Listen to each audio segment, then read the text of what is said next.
You wanted real talk, and this is where you'll hear it. Uninhibited by the toxic influences of cancel culture, unvarnished and unfettered, unencumbered by the censorship of traditional radio, uncontaminated by big media interests. And now, Sherman Unlimited. Hi, it's Peter Sherman, and this is Sherman Unlimited. What does the recent Ontario election results suggest for Canada as a whole? Anything? Most outsiders think, Ontario is full of old white people and they always vote Conservative anyway. If that's you, well, you need to be educated. If you don't live in Ontario, do you know who Doug Ford is? But if you do live in Ontario, do you understand the larger implications of his huge Conservative victory on our entire country? My guess is that many people can't answer these questions easily. I thought that in this edition of Sherman Unlimited, it might be useful to pick them apart and at least give you my take. From my perspective, Canada is failing under Justin Trudeau. You heard me, we're failing. Justin Trudeau is autocratic, indeed authoritarian. He doesn't govern, he imposes. He smiles and he boasts, but he imposes.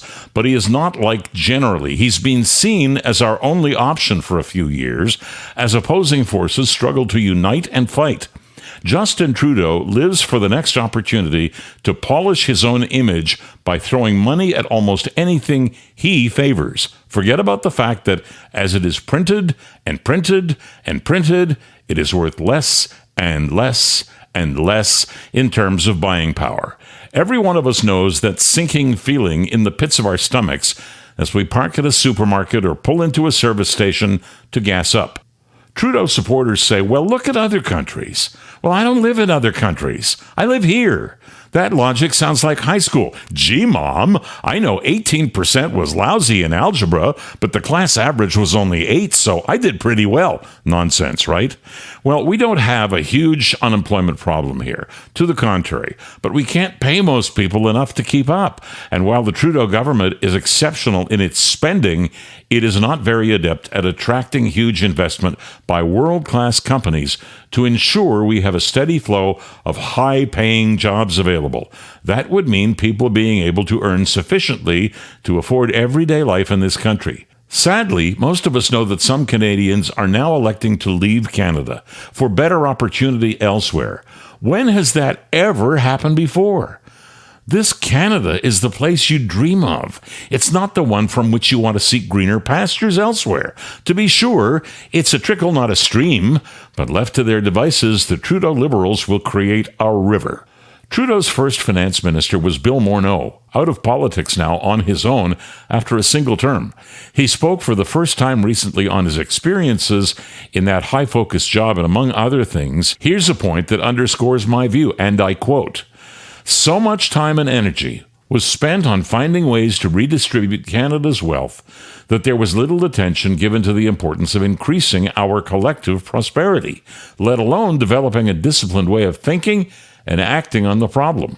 I struggled to get our government to focus on the need for sustained economic growth because it was constantly crowded out by other things that seemed more politically urgent, even if they weren't truly as important." End of quote.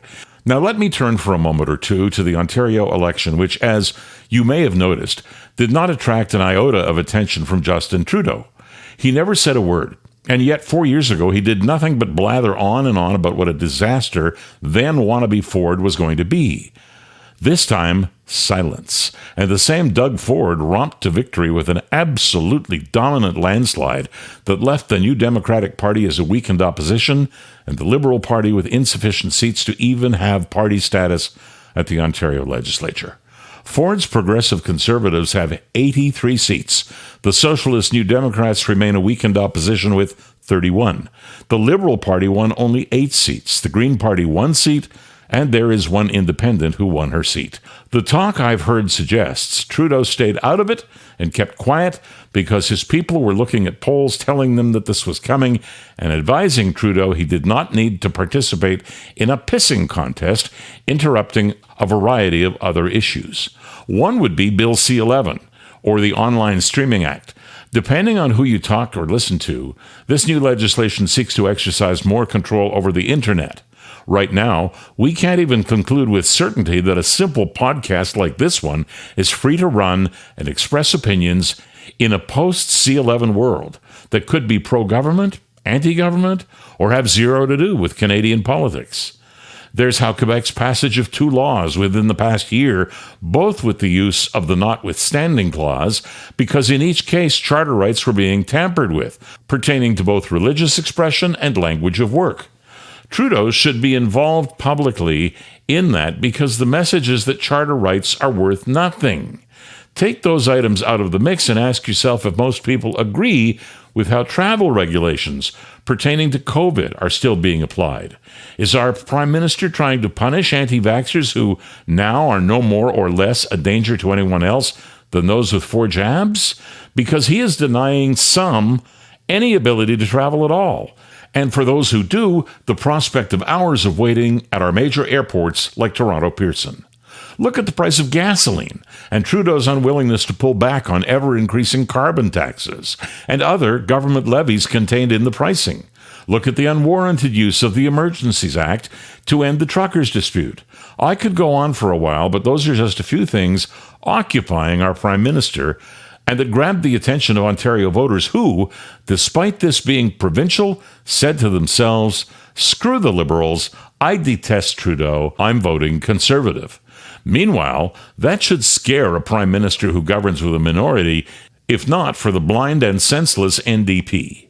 If that isn't scaring Justin Trudeau, it should. In a normal world, he wouldn't and shouldn't have any chance of re-election.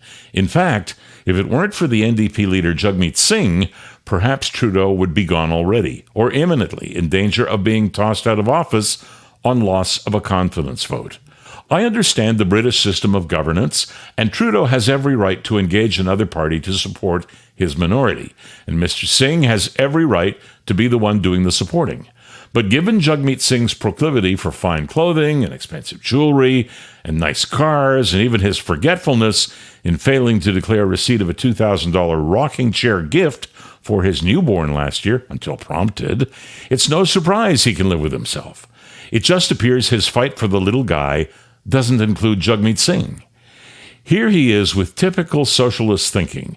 Companies are profiting at our expense due to inflation, he says. Tax them heavily, take their money, and redistribute the wealth.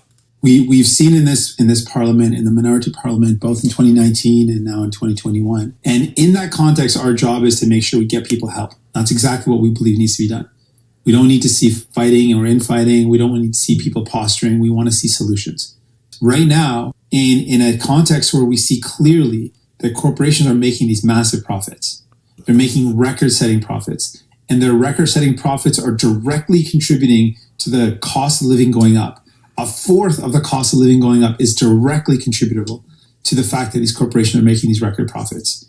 We believe very strongly the solution has to be redistributing wealth to people who need it most. So when you consider his party is supposedly all about everyday people, what is he thinking? And if he really believes that, and Trudeau doesn't comply, why does Singh remain complicit by supporting Trudeau?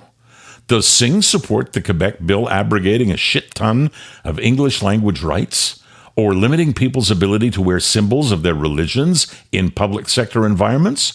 No turbans for Quebec cops. But Singh doesn't live or work in Quebec, so his turban is okay.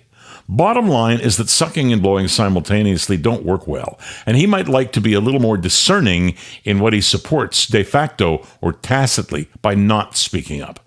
Trudeau should be finding a way of circumventing what the Quebec crazies are doing. He's not. In supporting him, neither is Singh.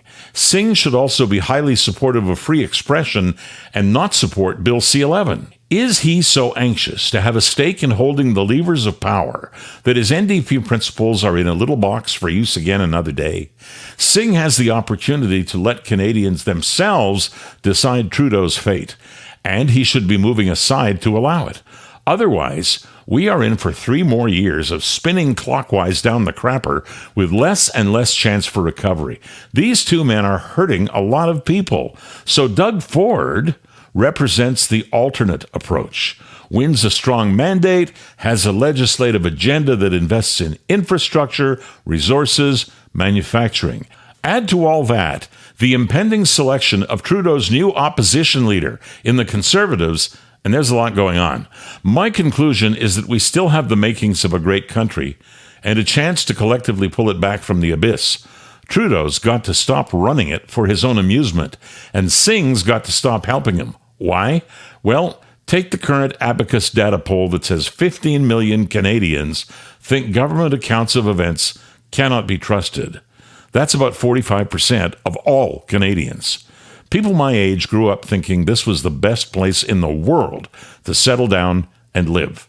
Foreign would-be immigrants still believe that, and it can be that again.